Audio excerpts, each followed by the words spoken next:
Aujourd'hui, c'est un grand jour pour Motorlive puisque nous vous proposons une première mondiale. Quel véhicule? Eh bien, le VX3 de Vectrix, un engin électrique à 3 roues comme les MP3. Donc, il allie les avantages économiques. Donc, nous partons pour cet essai.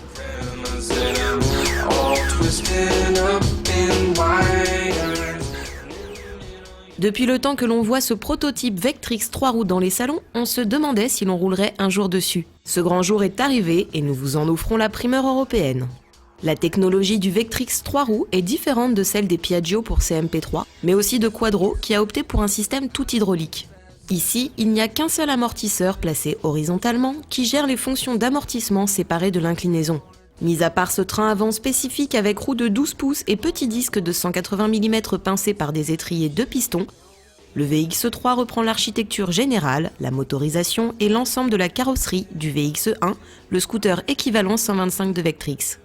Le moteur de 3,8 kW est toujours installé dans la roue arrière avec une alimentation par batterie, lithium, fer phosphate intégrée dans le scooter. Pour les recharger, le câble doté de 2 prises se trouve dans le coffre où l'on pourra aussi loger un casque intégral.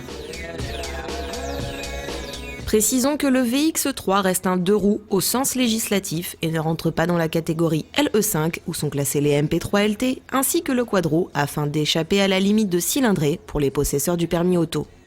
Tout en restant classé équivalent 125, cette motorisation électrique du Vectrix permet de monter à 21 kW en crête et donc d'obtenir des accélérations équivalentes à celles d'un MP3 300. Le VX3 dispose d'un bouton Roll Lock à main droite qui permet de bloquer l'inclinaison à l'arrêt. Il se libère dès que l'on dépasse 6 km/h. Pour le stationnement, le coupe-contact commande électriquement le frein de parking, bloquant ainsi la roue arrière. Le coloris titanium affine la silhouette du Vectrix et lui donne un petit cachet luxueux qui ne fait pas de mal. En effet, le constructeur américain a pour habitude de ne pas s'encombrer de détails, ce qui donne des engins rustiques qui vont à l'essentiel. À bord, on trouve le même équipement que le VX1 avec une boîte à gants et une prise 12 volts. La boîte à gants, comme le coffre, s'ouvre depuis le contacteur. Une fois le contact mis, le tableau de bord, composé des 3 cadrans repris du VX1, effectue son check-up. À gauche, la montre avec l'autonomie restante et les totaliseurs partiels. Au centre, le compteur avec son totaliseur. À droite, le niveau de batterie.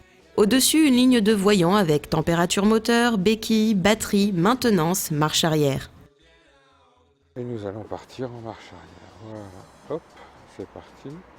Donc la vitesse en marche arrière avec le système roll-lock bloqué ne permet de rouler qu'à 6 km/h.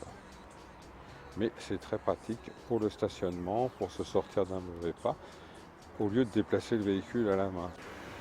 Déblocage du roll-lock, déblocage du frein à main électrique.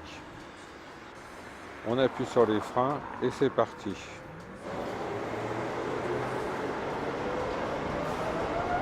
Ça accélère très fort. Le démarrage est un peu plus lent que sur le Vectrix de roue motrice parce qu'on a quand même 40 kg de plus. Mais une fois passé 40-45 km/h, ça accélère très fort. Et le freinage, en utilisant les 2 leviers, c'est parfait. L'avant n'est pas hyper puissant, mais les disques sont petits, mais ça freine bien, c'est assez mordant.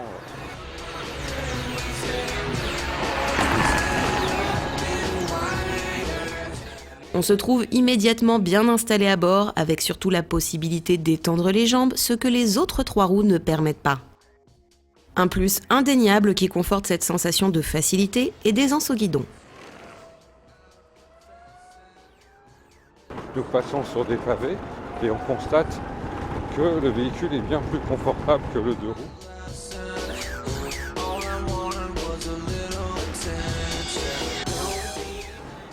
On sent pas le poids avec une direction relativement légère.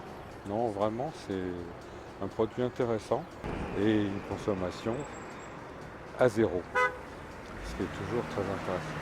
On peut garder facilement l'équilibre, pas forcément besoin d'utiliser le roll-lock. Pas de soucis dans la circulation, on est stable. Alors on s'habitue au silence et à la conduite. d'un véhicule qui possède un frein moteur électrique. Donc des fois, ce n'est pas la peine d'utiliser les freins.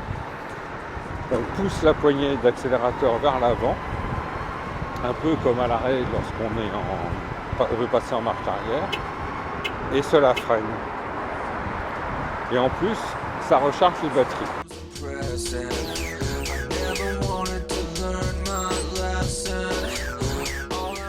Voilà, nous allons faire un petit tour sur le périphérique pour voir les performances. Les reprises à 80 km/h sont excellentes et seule la protection du petit pare-brise montre ses limites. Une fois engagé sur l'autoroute, on atteint vite les 110 km/h compteur et même un peu plus. À ce rythme, le 3 roues se montre stable tout en conservant une réactivité rapide et intuitive.